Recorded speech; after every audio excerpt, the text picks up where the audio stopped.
Bonjour, je vais vous raconter une période cruciale de l'histoire égyptienne. C'est surtout après la révolution du 25 janvier 2011 et surtout quand le conseil militaire il a pris la responsabilité de la gestion du pays.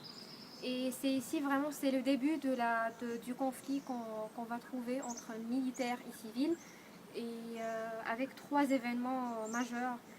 Premièrement, les procès militaires contre les civils et la réclamation jusqu'à maintenant de ces civils-là, un procès qui soit civil, qui soit équitable et pas bien sûr militaire.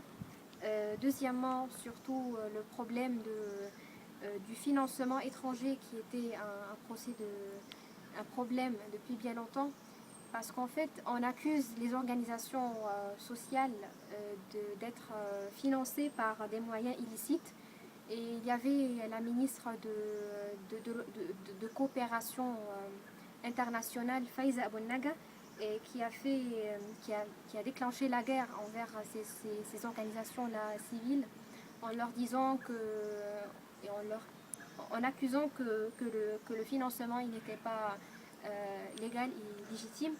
Troisièmement, c'est les événements de Maspiro, surtout le 9 octobre 2011, suite à la journée de la colère copte. Et ça, c'est un événement qui est très important, puisque c'est la première confrontation entre la police militaire et les civils coptes. Et c'est après tous ces événements, les trois, donc procès équitable, civil et pas militaire. Deuxièmement, problème de financement des organisations sociales et en leur accusant d'être financés par des moyens illicites. Troisièmement, c'est la confrontation de la police militaire et les civils coptes.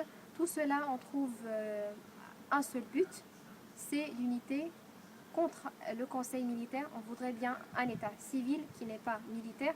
Et c'est pour cela qu'avec la division, surtout avec la division de la société civile entre plusieurs candidats à la présidentielle ayant la même idéologie, et surtout au deuxième tour, le choix c'était très évident.